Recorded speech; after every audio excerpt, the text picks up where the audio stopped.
BJ, what's happening? How's everybody doing tonight? We're just going to give a few guys some time. Sorry I'm a little late. I was um,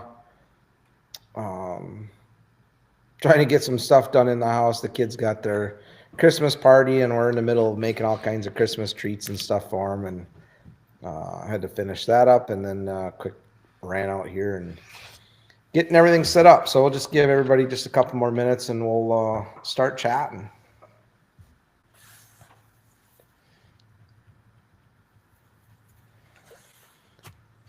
Everybody ready for this damn snow we're going to get tomorrow? You know, Mother Nature is about as bipolar, I think, as it comes. I'm not looking forward to snow, and we definitely need some cold before we get all this white stuff.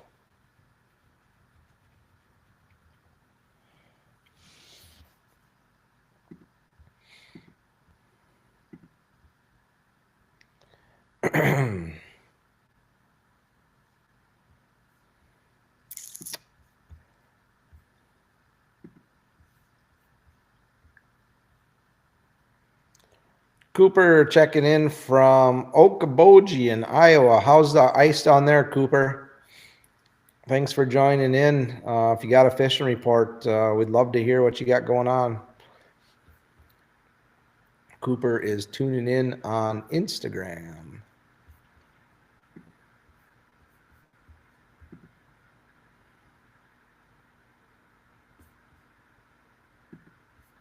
Yeah, Patrick, this snow in central Wisconsin is not going to help matters at all. And you know what's even more scary is there's that false sense that the ice is good. You know, there were guys driving ATVs and stuff this past weekend on Poigan, and you know that's all fine and dandy.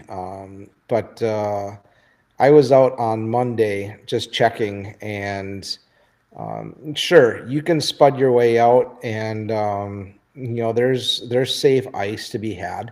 You really got to know where you're going, and you got to check, you know, almost daily. You know, with the wind that we've had, all those open spots. You know what happens is, granted, the water is open, you know, in some of those spots, but you know we've seen this a few years back on Winnebago, where you got those big open spots like that, and you get those strong winds, and that wind blows all that water and creates a current underneath the ice, almost kind of like a washboard effect. And it'll go from open water, and then right on the edge there might be, you know, 6 inches, 8 inches, and then, you know, 10, 15 yards down, you know, to the east or wherever, whichever way the wind's blowing, because of the wind blowing that water underneath there and kind of making a wave effect, it erodes the ice from the bottom up. And you know, you could go from 6 to 8 to 2 to a half an inch to 6 to 8, and it'll be that way for, you know, quite a while. So it's going to be interesting the next few days here to see what happens. And then I think next week it's you know, over Christmas are the possibilities of even getting up towards 50 degrees. So we got to get over this little hurdle, and then I think after that, it looks like January is going to get really cold, and that'll be good. But I think we're going to end up paying for it. 2 cars on Shawano, yeah, that's pushing. But you know, here's the thing, man. Every year it seems like north of 29, it's a normal winter, like every year. South of 29, you know, flip a coin. It's kind of just seems how it's been lately, and it's kind of getting to be the new normal. So, yeah, you know, you can get out there, great. I know, talking to Kurt and that up in Minocqua too, you know, the ice conditions have really gotten good up there. But, you know, this morning when I was talking to Shelly up there, you know, it was 18 degrees there and it was 30 degrees here. So, you know, it's a big temperature swing, and 18 degrees, you know, you're making a little bit of ice throughout the day. But we definitely need this cold weather that's coming, and you know, I'm praying that we don't get the amount of ice that they're calling for, or the amount of snow that they're calling for. Well, we can, I guess, kind of get started. If you guys have any questions, please just type them in the message. You know, right in the message there, everything shows up. Everybody can see it. I can see everybody's stuff. Doesn't matter what platform you're on. I think we're streaming to 6 different platforms all at the same time here. So I'm able to see everybody's stuff and answer everybody's questions. Start off, who made it to the ice show this past weekend in Oshkosh? And, what'd you guys think about that? Was a great weekend for the events. Weather, we had a little bit of freezing rain and stuff on Saturday night, but for the most part, by the time we got that stuff, it had already started to slow down. The majority of the people were already through the doors, and a great turnout. Thanks to everybody that came out and supported the retailers. Critter had a great weekend. I know the guys at Up North Sports did really good. Thorn Brothers, pretty much all the retailers, nothing to complain about. We were sold out of a lot of stuff at Critters already by Saturday. So a lot of great deals. If you didn't make it, you really missed out because the deals were flying out the door. A lot of great sales, and the manufacturers did a great job supporting everybody, and that show just continues to grow, and hopefully, even grow again, some more next year. Looking forward to seeing everybody again, but for the most part, I'm glad show season's over because now that means it's fishing time, and we're planning on. We've got some family Christmas stuff this weekend, and then I will be out starting trips next week. Let's just hope that again this ice stays good. Otherwise, we're just going to be limited. As far as where we can go and what we can do. I know Larry was out on Winnebago today. He went about 2 miles out, 2.5 miles out off of Brothertown on the east side, and ran into a couple inches. But the problem when we get this much snow is it's going to hide all those spots. Right now, you can get out on the lake and you know what to look for, right? You can see the difference in color of ice, new stuff versus old stuff. You can see the cracks, and seems like you get 5 to 7, 8 inches. That stuff disappears. Now they're saying it's supposed to be windy, so that'll create a lot of drifts. And I don't know if that's better sometimes because you can still kind of see some of the ice, but we'll just have to wait and see. I'm not gonna really count my chickens before they hatch on this one.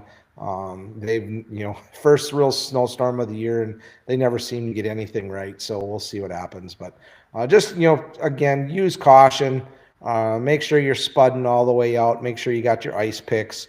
There's been quite a few guys that have gone in already this year, and I don't want to see anybody, coming up on the obituaries for something stupid like a fish. But if you are, super gung-ho and you want to go out, there's a lot of shallow bays that, the panfish and stuff are biting too. So, go ahead and venture out onto the shallow spots and, and just kind of walk until we start getting some safer stuff. And we'll definitely, report back after the snow, and I'll be doing, more ice reports and stuff like that starting next week. I did not want to go out and post a bunch of information this week just because I don't want to give anybody that sense of good that you can get out there.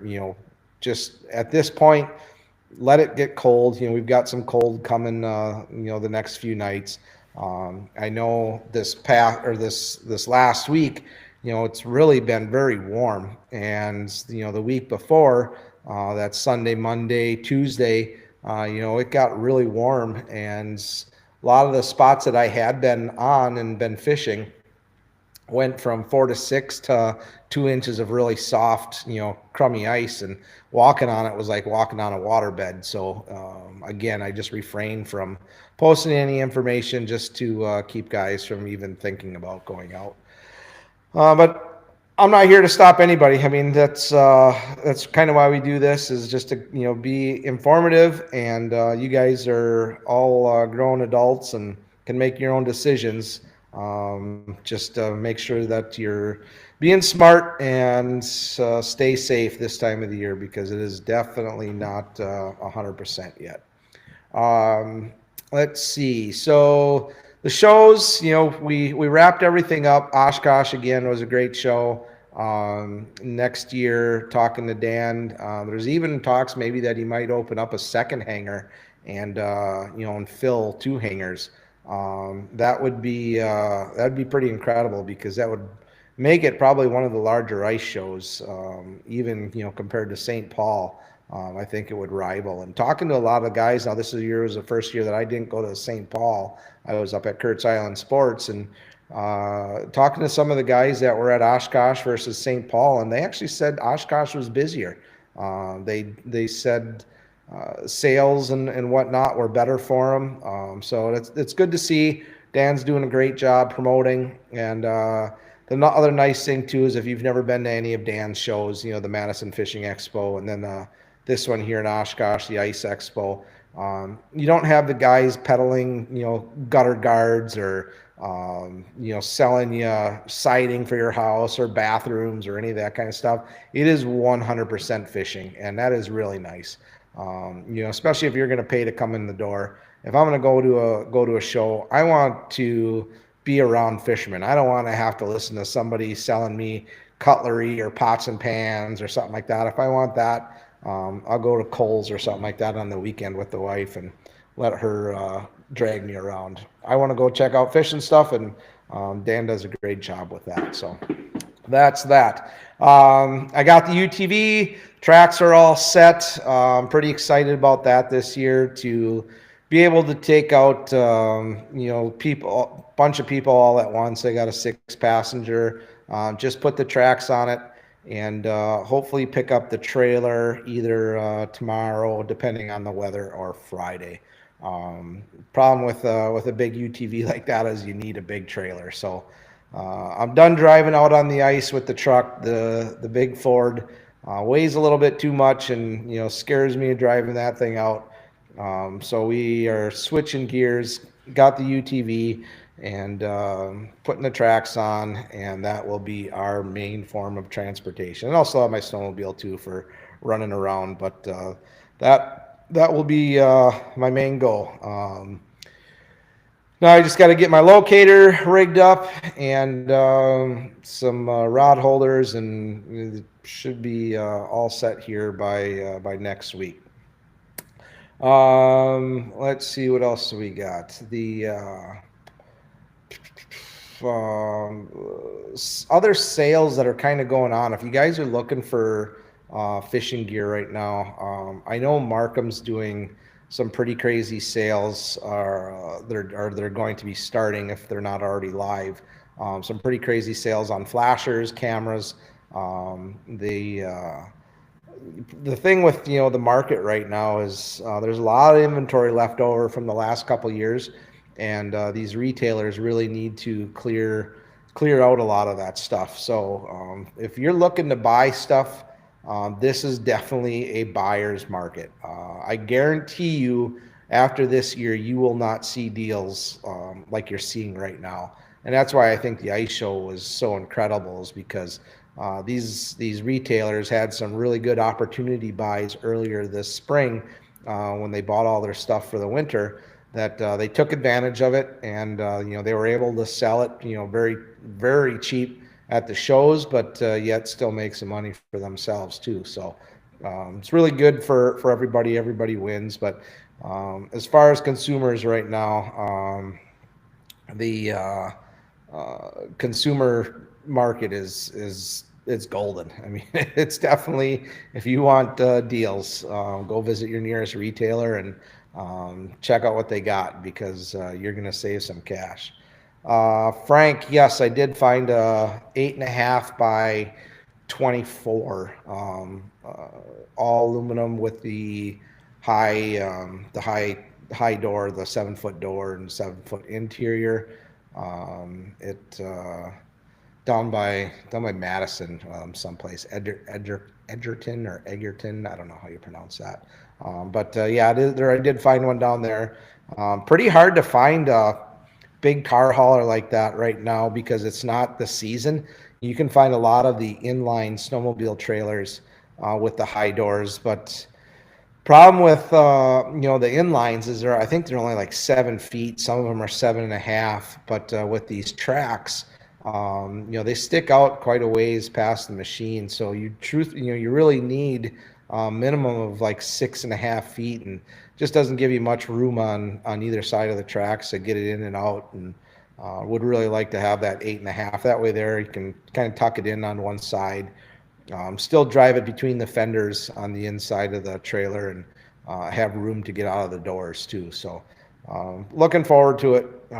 Should be nice. I'll have to get a floor in there and get a heater and kind of rig it all up and get it road ready before we really start cranking. So might be a busy Monday. Really need to get out though and fish, but we'll see what happens. Well, I guess for the people that did go to the show, I mean, what did you guys think? What did you see? What did you like? What did you not like? And just give us some feedback, or give me some feedback on what you guys thought, what you'd like to see more of. It really is great information to have, to be able to go back to these guys and let them know. The parking, I heard a lot of mixed reviews on parking. They did have shuttles running, pretty consistently, and sounded like the shuttles were pretty quick too. The EAA grounds, you got to look at what those guys do. Those guys do, $750,000 to 1 million people in 9 days. So they get people in and out of there pretty efficiently, and they kind of got a good system for that. Just curious to see what everybody thought and how everything worked. Hey, Pat, we would take them. I just got the Wautoma High School set up. We are officially have an ice fishing team. I've got a couple shacks that I'm going to be bringing over to the police station tomorrow. Chief Mott from Wautoma Police Department and myself are going to be the main coaches for the high school team. And if anybody else in the area here would like to help out, we'd appreciate it. And there again, too, if anybody has any gear they'd like to donate, I know I've had some guys in the past donated some rods and reels, and I've got a couple shacks from one of my clients that we're donating to the high school. So all that stuff is very welcome. You can either get a hold of me or drop it off at the Wautoma High School or Wautoma Police Department and just ask for Chief Mott. We're going to be talking more about that as we get going. This will be kind of new to me to be an actual full-fledged coach on something like this. I've helped out a lot of these high schools around the valley, just doing seminars and helping the kids and getting gear and stuff in that form. But now to actually have a coach position should be pretty fun. And I think that these kids are looking forward to it. They've got a great opportunity in this area with all these lakes, and they've got, the state, I think they got to fish 2 qualifiers. They got to weigh, I think they got to catch 3 fish each tournament in order to qualify for state.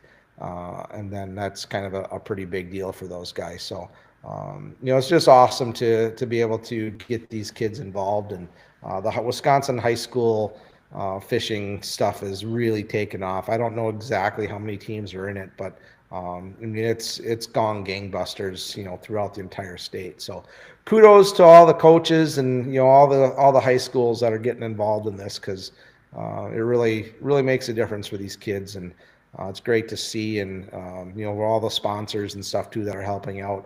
Eskimo does a lot with them, with the whole state, and gives into the community and stuff too. So appreciate all the guys and all the people that are helping out with all of that.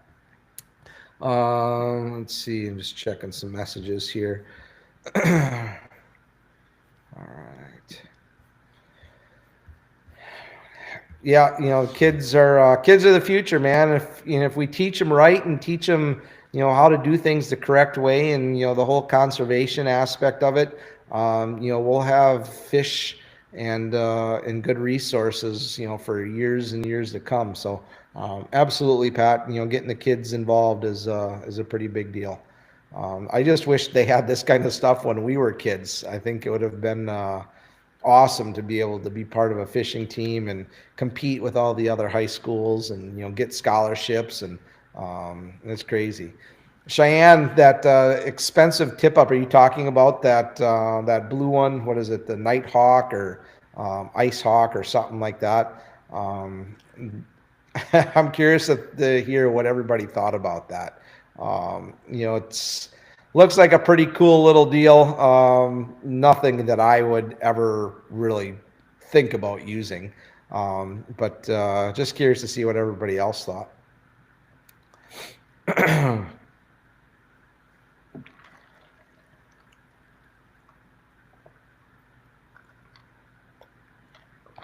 Boy, everybody's really quiet.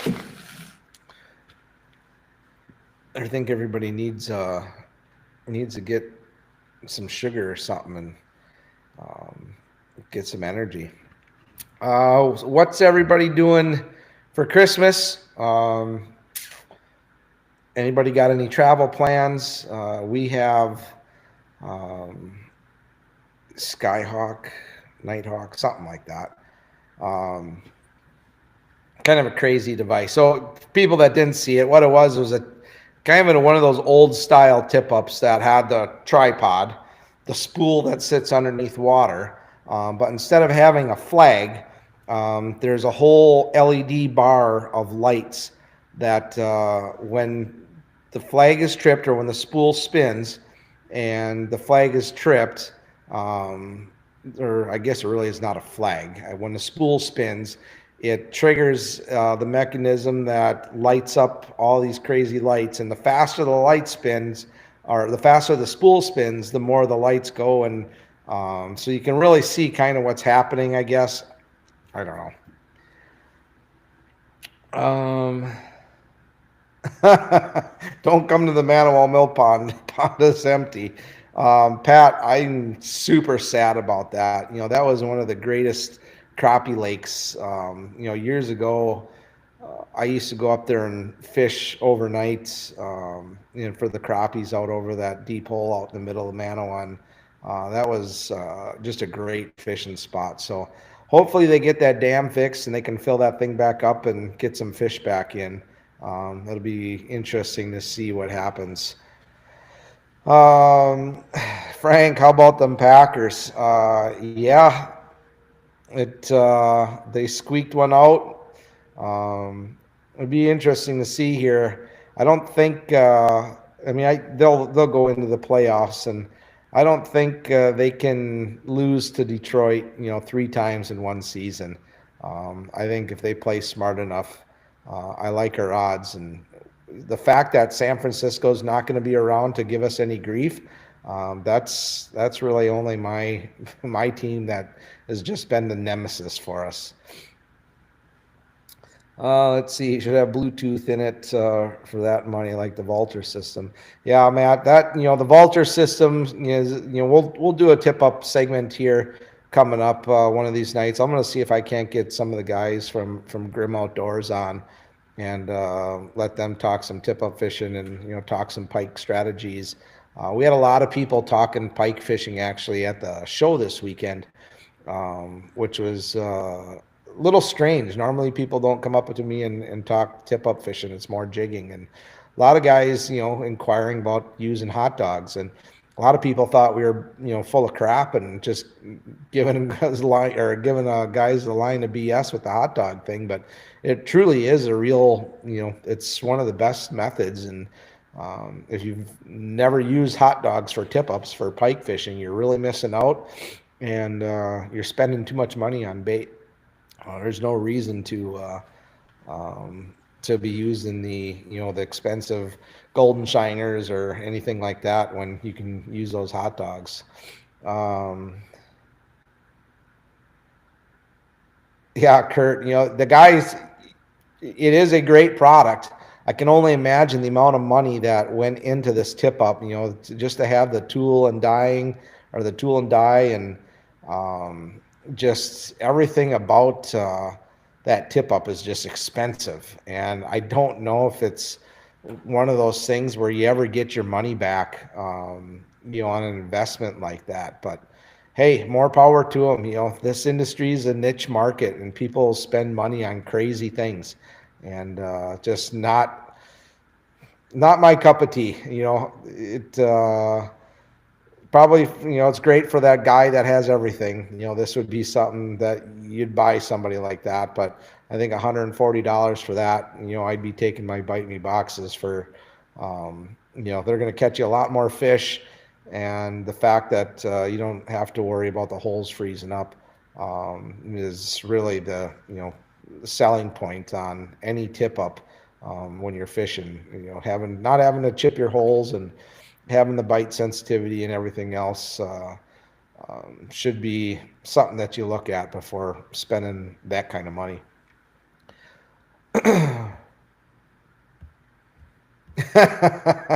Pat says there's nothing cheap in the outdoors, man's hobbies. Yeah, you're right about that. I just, even looking at all the trailers here lately, boy, those things have gone through the roof in pricing. And I'll never ever own another steel trailer. I think that's just in Wisconsin. If you're just using it in the summertime, that's one thing. But if you're pulling any gear in the wintertime with a steel trailer, you're wasting money by buying that, because those things just within no time they're a rust bucket. I'm really good as far as cleaning everything off after every trip. A lot of times I come home, even if my aluminum trailers are, caked full of salt and snow, I will wash them off, get them inside, and, let them thaw out, dry, and get all that salt and stuff off, because that salt is just super, super corrosive, even on the aluminum. And then all the stupid brine stuff that they're using lately too. That stuff just eats away at steel and aluminum. So that's why I'll never, any of my machines, they've never seen salt. Everything's always been in an enclosed trailer. The first time I ever bought a brand new snowmobile, I had even the best cover you could possibly get. It would cover the skis, wrap around the underbelly, tried to protect it as best as I could. And after a year of traveling on the roads, it was everything inside was nothing but rust. Everything that was steel was all rusted up, even with the cover. So I learned the hard way after that first one, and have never put a machine out in the salt or the elements ever since. Let's see. Cheyenne asked, "What live electronics are you using? Live scope." So Cheyenne, I'm a Humminbird guy. I've got the Mega Live, and really my biggest tool, most useful tool that I carry with me is my 360. And I would be lost without that thing. I mean, if you took forward-facing sonar away, I'd be okay. It wouldn't bother me in the least. I have my flashers. We've been using the Markhams for 20 some years, and going back 20 years ago, when we had little brackets that would hook up to a pole or attach to a pole that would hold your transducer, and you could tilt it at a 45-degree angle or even more, and then rotate it and see, pan around and see where the schools of fish were on a flasher. So we've been using forward-facing sonar for a long time.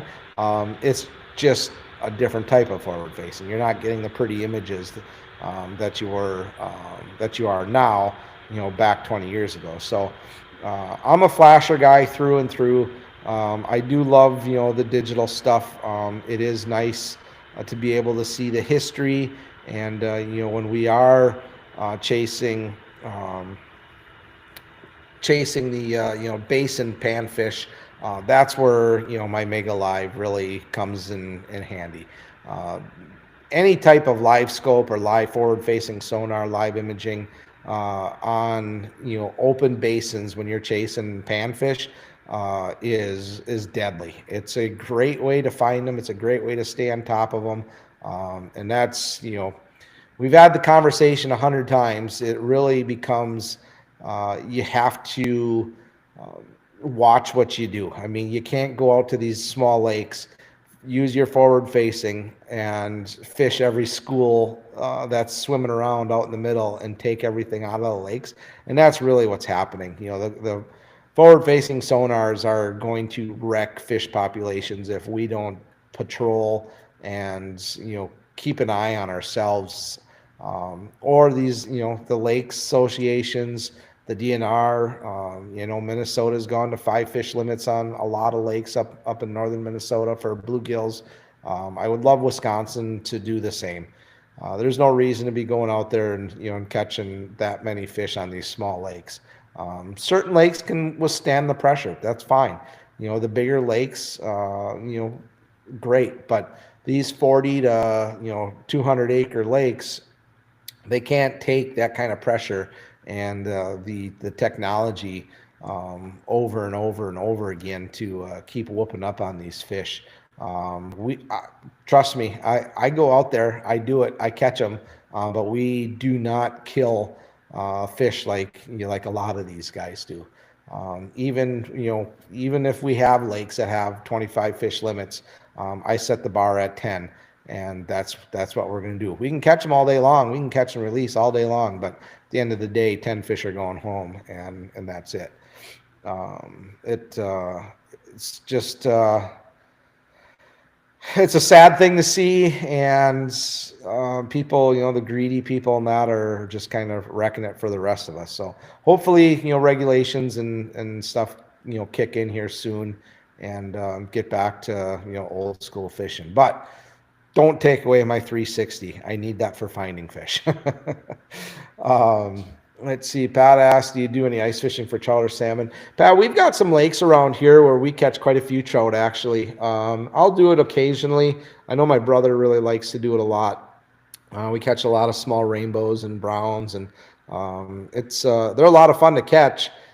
Just nothing that I don't get the time to do it. If I'm going to go do something by myself, I'm either going to go and track down some of my walk-in lakes for some giant bluegills, or go do something that run over to the Mississippi or do something fun.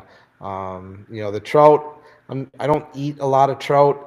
Granted, they're fun to catch, but again, if I get a day off and I can go do something, I'm gonna go do something that I can put some good fish in the freezer, just because I don't get a chance to for the most part.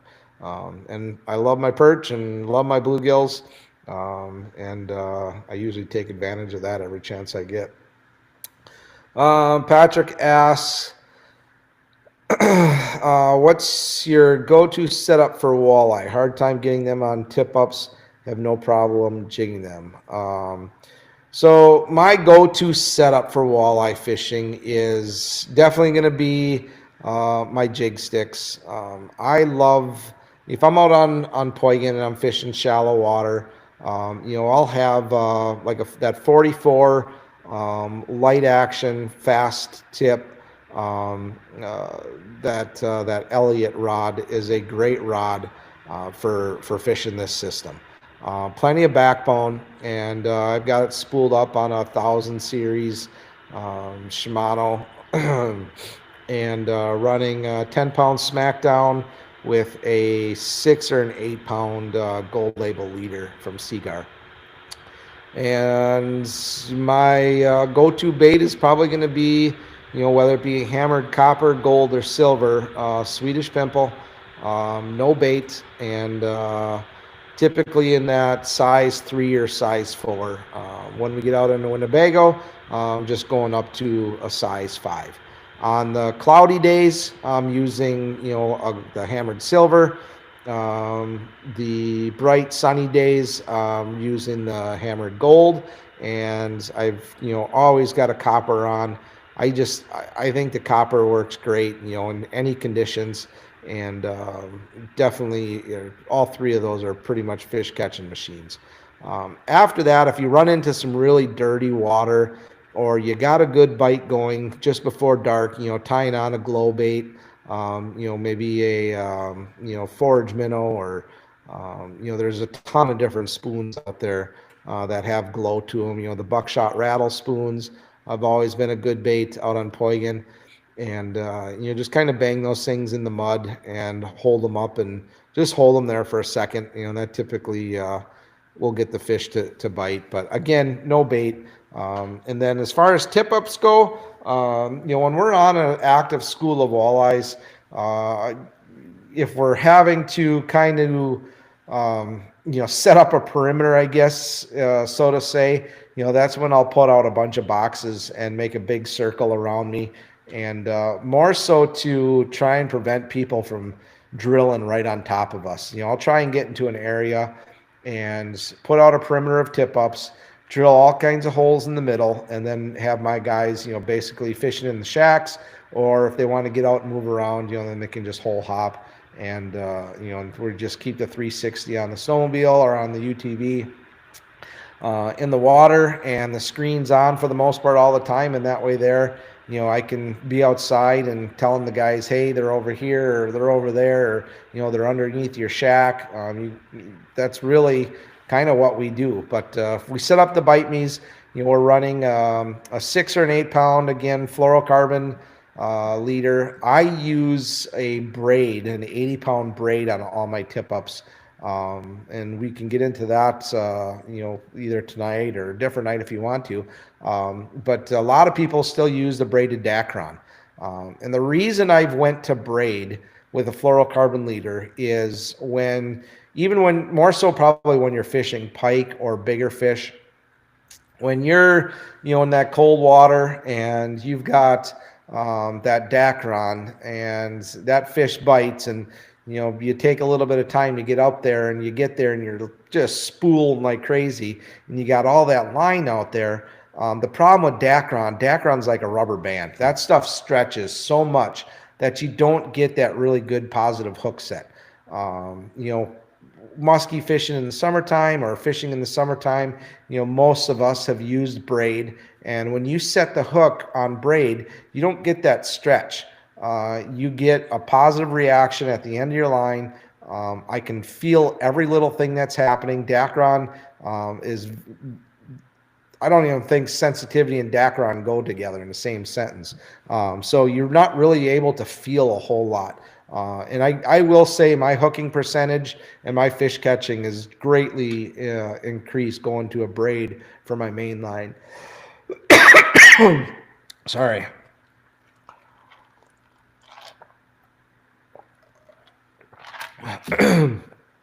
So something to definitely try if you've never done that or don't have any tip ups rigged up with a braid. Take your Dacron off and put it on that like Tactics braid that Seaguar sells. Is very inexpensive. It's a super strong braid. You won't have to worry about breaking that stuff at all. And then, so Rob, I was just going to get into that. When I go from braid to fluorocarbon, I do have a lead or a swivel. Just because, these minnow, if you are fishing minnows, especially fathead shiners, these things just sit there and spin and spin and spin and spin.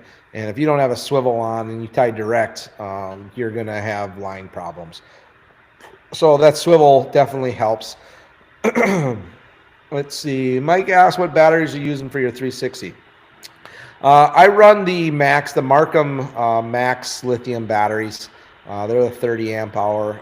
I can get pretty much two full days of fishing. If I get home and forget to throw it on the charger, it'll last me for the most part a whole second day.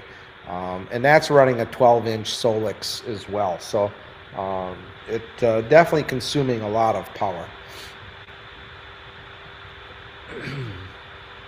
Patrick, for hook sizes, I run a number 20 on all my walleye stuff. Now, people laugh at me, and we talk about this and go into these hook sizes in depth all the time. And if you can find yourself a number 20, go on Amazon or Fish USA, Tackle Warehouse, something. A lot of these places sell number 20s. You're not going to find them in any store unless you get a fly shop or something close by you. But when we're hooking the minnows for those tip ups, you want to try and get right through the skin behind the head, so thin that you would think that the hook's just going to come out. But you can't hook too deep because you'll spine them, and those minnows, and you'll always see it. As soon as that minnow hits the water, it'll go boop, boop, and that's it. You might get 2 or 3 little swims out of it, but then they're dead. It's because you hook them too far into their back and you hit their spine or you hit a nerve in their back, and you end up killing them. So I stress it all the time to guys when we're out there. Just very, very, very lightly hook that treble right through the back of the head, right where the skull meets the meat, and let that thing swim around and do its thing. The nice thing about those number 20s in late line is when those fish come in and eat, there's no, like, they don't feel anything. There's no resistance. When a walleye comes in or a perch comes in, they open their gills, they flare their gills, and that water gets sucked in. And if you have resistance or too heavy of a line or too big of a hook and it gets caught in their upper palate, or on the front of their nose, that bait doesn't get to the back of their throat, and you'll end up catching them, hooking them in the front lip or on the side or whatnot, and like anything. But when you fish this light line, you're going to notice one thing right away is that bait, almost every fish you catch is going to be so far in the back of the throat, it's going to be in that gullet, that fatty tissue that's way in the back. And you'd think that that's bad, but really with these number 20 treble hooks, it doesn't do any damage to them. And you'll find that when you catch a fish, the biggest thing is just slow down. You don't want to set the hook real hard, because again, remember, almost every time you set the hook on a fish with a number 20, or you go and start reeling one in or bringing one in, it's just a little bit of a tug just to make sure that, yes, the hook is down in there, and now you can fight it. And fight them. I mean, that's the best part about fishing, man, is, fighting a fish. Take your time. If the fish wants to run, just let that line go through your fingers and let them run. Sometimes, a bigger walleye, might take 3 or 4 times to get them into the hole. But that's the fun part of it. And just take your time. And I guarantee you, if you've never tried fishing these small hooks, you're going to be pretty amazed on what you can do. 2 of the biggest walleyes I've ever caught in my life have come on number 20s ice fishing. So it just goes to show that the hook size is, not that important when it starts getting into, you need big hooks for big fish. That's wrong. I'll go up against anybody with small trebles and compare notes at the end of the day, and I would bet the farm that we outfish guys with bigger hooks. And as far as where to set your tip ups, Patrick, I don't know what type of water you fish or where you're fishing, but out on the Winnebago system, we really vary our tip ups. If we're on Poigan, a lot of times, we're putting minnows maybe as little as a foot below the ice to, 2 inches off the bottom. You really kind of got to vary it up and just pay attention. Not only do you want to pay attention to, all right, let's say we got, 6 tip ups set off, and that one tip up just keeps going off and keeps going off. Go over there, figure out what that tip up's doing that none of the other ones are. Because Poigan isn't about location. Poigan is about how your setup is and what your presentation is. Because we don't have structure and whatnot on Poigan that these fish really relate to. Things to look out for.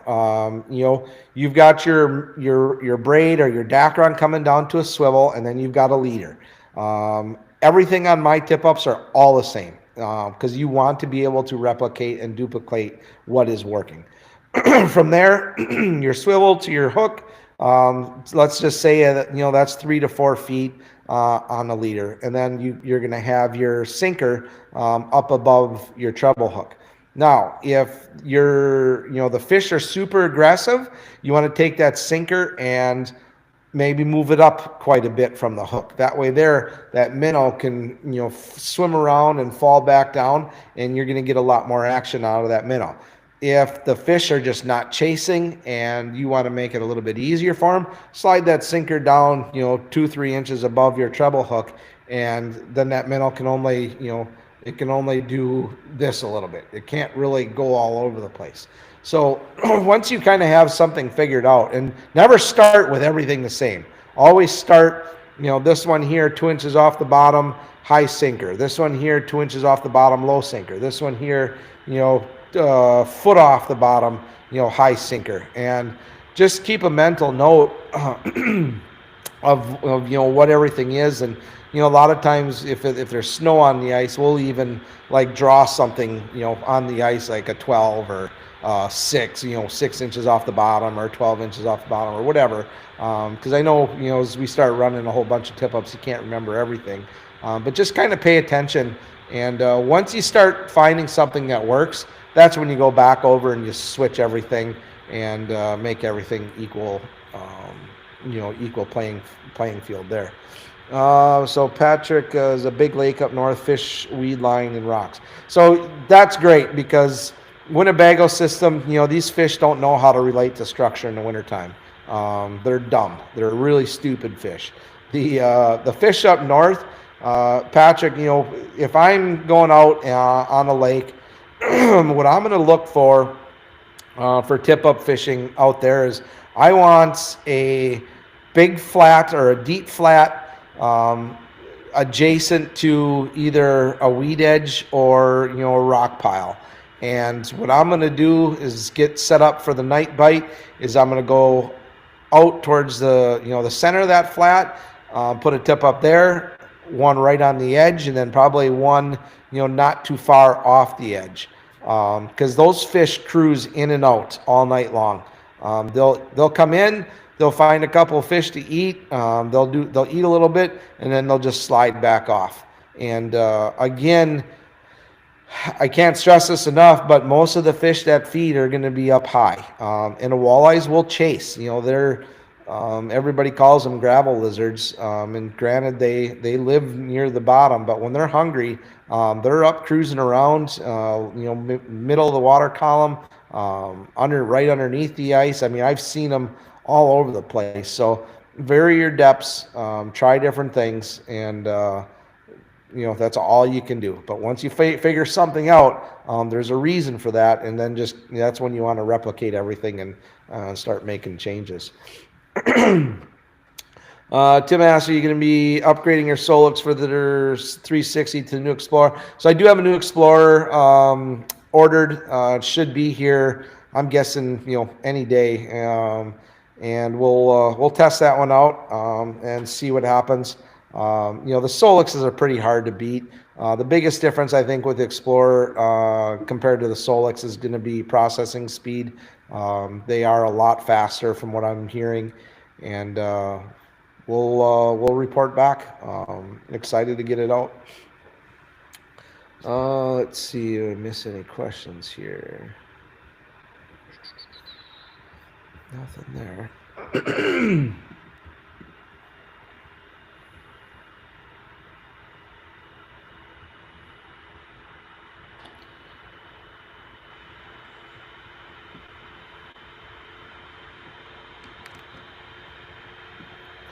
All right. So, oh yeah, I forgot, guys. I'm going to type this.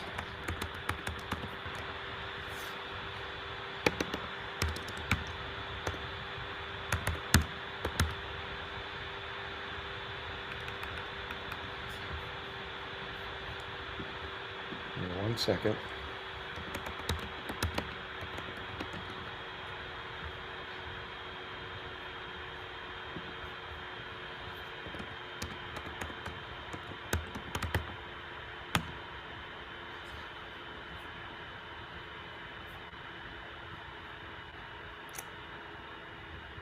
Okay, so I just sent over a discount code. Anybody looking to get any of the Bite Me's, that will save you some dollars.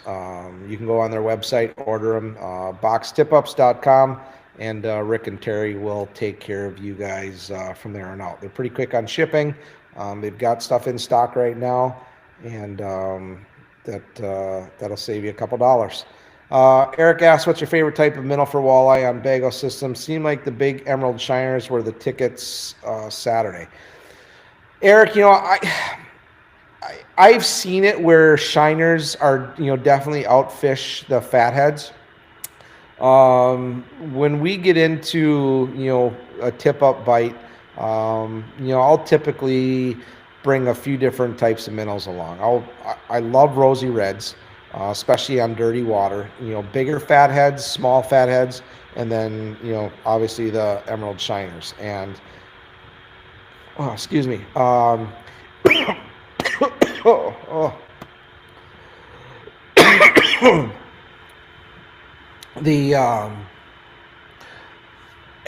can honestly say for the most part that fatheads probably catch the majority of our fish.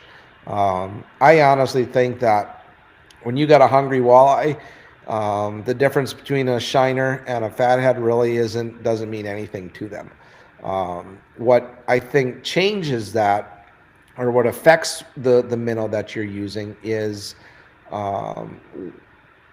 more probably the conditions. If it's cloudy outside, that extra flash that a shiner gives versus a fathead probably helps. But on those days, if the bite is good, we've played around with this where you put half fatheads and half shiners, and it doesn't make a difference. If the fish are feeding, I don't think they really care what minnow they're eating. And then again, same with the rosy reds. If I can find the really big fat, the heavy duty rosies, I love those things out in Winnebago, and the walleyes I think love eating them too. So I don't really have a true preference. I start with everything, and a lot of the time the gas station or the bait shop by me only has fatheads. And so I'm not running all over the place to get shiners unless it becomes truly a shiner bite. I don't really have a preference. Minnow is a minnow to me. I know some guys think different, but I just haven't seen that big of a difference. Now, when it comes time to perch, I've seen perch not eat a fathead and just inhale a shiner, the small shiners. I think they're a little bit more picky. They're more of that analytical style fish that they come in and they'll stare at a minnow for a long time before they decide to eat it. And that's where I see more of a influx on bites is when the perch are on a shiner bite. You got to have shiners, or same thing with rosies. There's a lot of days that, fatheads are rosies, and the rosies will outfish 10-1. So get out and fish, put a minnow on, and see what happens. I don't really have a big preference there. Robert says, as far as what you were saying earlier about over-harvesting fish with live scopes, you are correct. It's no different than deer hunting. Just because the DNR said you can shoot 4 or 5 tags a year with a gun doesn't mean you should. Just because the DNR says you can take so many fish doesn't mean you should. To me, it's about being a good sport. 100%. Again, it's all, we have to police ourselves. And if we don't, a few years from now, we're not going to have any fish left. That's the simple of it. We need to do a better job. We need to be better stewards of our sport and just protect the resources we have. And if guys want to continue to harvest, they're not going to have much left. And I see it. I mean, I've been fishing these lakes now for 25 years, 30 years. Before I could even start driving, obviously coming out, and hanging out with my uncle and aunt at their camper and fishing all the lakes out in Waushara County. I've seen such a cycle on fish. And I can tell you that over the last 10 years, the decline in fish has been staggering, just because of, I think, electronics more so than anything. and just the advancement in everything. Our gear is better, our baits are more natural. These fish are a lot that are easier to fool. So it's definitely, it's great to be able to do that and go out there and catch them. But just because you catch them doesn't mean you have to kill them. It's so rewarding to go out and catch fish and put them back and watch them swim away. No, guys, I'm not telling you you can't keep anything. I'm not that guy, because trust me, I love eating fish, and I go and I catch a lot of fish. We clean a lot of fish. We eat a lot of fish. But I'm also doing that on lakes that I know can sustain, a harvest. A lot of these small little lakes over here in my backyard and Washera County, I have a very, very hard time keeping any fish out of these lakes. I treat them more like pets probably than anything, and I'm probably the one guy that gets a little bit more bent out of shape when I see piles of fish coming off the lake, or even if we're out, just fishing for fun.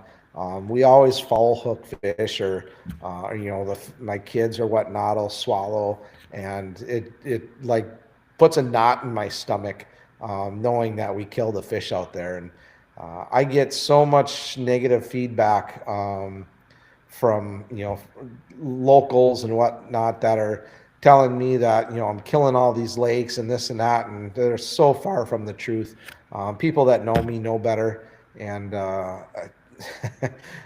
I treat all these small lakes like they're my pond in the backyard, and really watch out for them and protect them as best I can. But I know I'm just one guy, and I go out on some of these places on the weekends, and there'll be 40, 50 guys out on some of these lakes. And, at that point, it's kind of a losing battle. But I'll still do my own part and, be a good steward, and hopefully, educating people, doing stuff like this helps out, and makes people realize that we don't have an endless supply of resources to keep taking out. Not on these small lakes. Again, on the bigger lakes, fish away, kill away. I'm all about it. They I think a lot of these spots, a lot of these lakes, you're only touching a very, very small percentage of the fish that are actually out there, and they can sustain taking fish out of there. It's been proven. I mean, look at the Winnebago system. How many walleyes are out there right now? Forever people are saying, "Oh, there's no walleyes," and they switch to the 3 fish limit, and I haven't seen a difference. I just keep seeing more and more fish. But where I fish, the style of fishing I have, I'm not seeing anything different than what I've seen the last 10, 15 years. The fish are just moved. They've changed their patterns a little bit with the lack of shad, and as long as you know where to catch them, they're there. And it was funny, I met some guys that lived on Winnebago, not too far from where I lived growing up as a kid, up in Minocqua, at Kurt's here 2 weekends ago, and we were talking about how the weeds and all the shallow spots, how that's really caught on. But 20 years ago, nobody really fished the weeds. Nobody fished shallow. Everybody was always out over the mud flats, or fishing the reefs and trolling. And now it seems like a lot more people, again, probably with electronics and the fact that people have figured things out, and we've got a lot better weeds on the system, that these fish are super shallow all summer long. And when I say super shallow, guys, I'm talking a foot of water sometimes. These fish will be cruising around, and they're swimming right behind the carp. I'll see the tail fin or the back fins out of the water, and it's pretty crazy to see. You'd never think that you could throw or see walleyes in a foot of water or less, and throw jigs to them and watch them eat. And it's crazy. It's kind of like bass fishing. So again, just kind of a little bit of a recap. Winter storm warning for our area. If you're watching from out of town, we have anywhere 5 to 8, 6 to 9. I've seen a bunch of different reports of snow starting tomorrow morning and continuing through Friday morning. Sounds like there's some pretty good winds along with this as well. And these clipper systems can come in and do havoc. Even though they're quick systems, they can usually cause a little bit of grief. So if you're going to go out, just, please bring your spud bar. It's not safe enough just to drive anywhere you want yet. And then, like I was saying earlier, I think next week over Christmas, they're talking maybe even highs, pushing 50. So that's great. Get rid of the snow, and then let us get some more cold weather. But we definitely don't need this snow here before we get the cold. Obviously Christmas coming up next week. If you're looking for any last minute deals, I've got gift certificates and that available. Feel free to reach out. I'll custom make one and send it over to you. You can print it off and give it to your loved one or whoever. If you're looking again, and if you're looking for any ice fishing stuff, you need help trying to find something for your husband or whatever, feel free to reach out. I can help you make decisions and help you purchase everything too. I've got a lot of great people that we work with in the industry that can set you up, get you some good deals.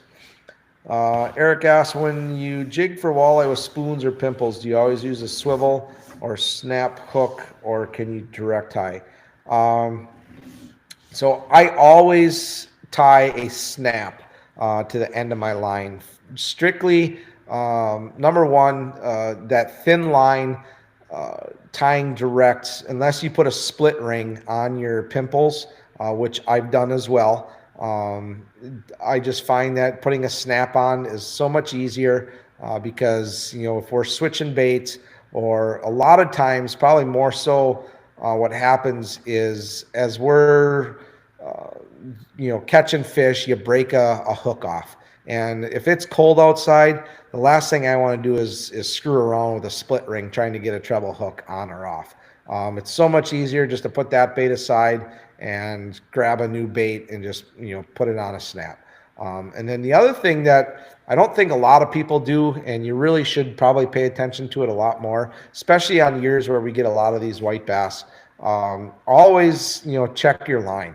These fish hit so hard sometimes that, especially these walleyes and white bass, when they just engulf your bait, just make sure that you don't have any frays in your line. And I'd say every 15, 20 fish, check your line and, retie. I got into a habit, even in the summertime, just retying, every 15 casts or so, because when we're fishing these Ned rigs and stuff on the rocks, we're really fraying up our line. The last thing you want to do is go and set the hook and just dink, and have it be gone. So make sure that you're checking your line and retying as much as you needed, and you'll definitely have better success. What size snap? So I'm a big fan of the Spro crankbait snaps, and I think they're a size 1. I believe it's either a 0 or a 1, and those are the round, crankbait snaps, not the thin, longer ones. They're really short, stubby, and those are my favorite. You get good rolls on the baits. Sometimes you don't want that though. Like I know with all my jigging wraps, or minnow style jigging style baits, those I tie direct. And a lot of times, we do the loop around the bait, just to make sure we can adjust, which way we want that bait to sit in the water. But for the most part, I'm a spoon guy. I did order up some of the new gold moonshine, or the shiver minnows, the hammered gold baits. Those things are going to be deadly. I have always said that first person to come out with a hammered gold jigging wrap style bait is going to win, and I think they did. So excited to try those. I know the guys that are using them are catching a bunch of fish on them. So that will be a bait that I think is probably going to be one of my up and coming favorites, because I'm a big hammered guy.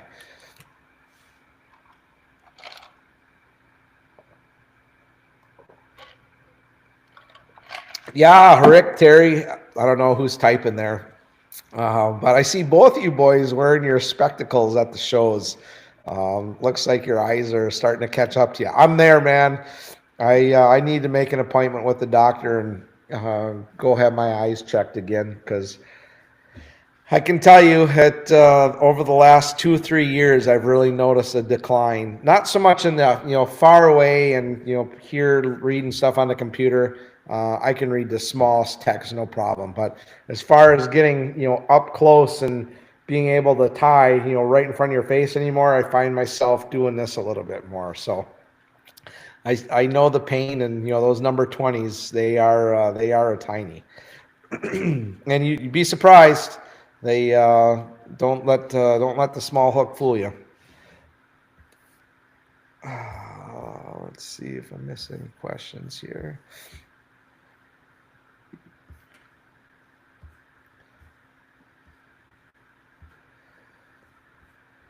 I think everybody's caught up. Anybody else have any questions on anything? We'll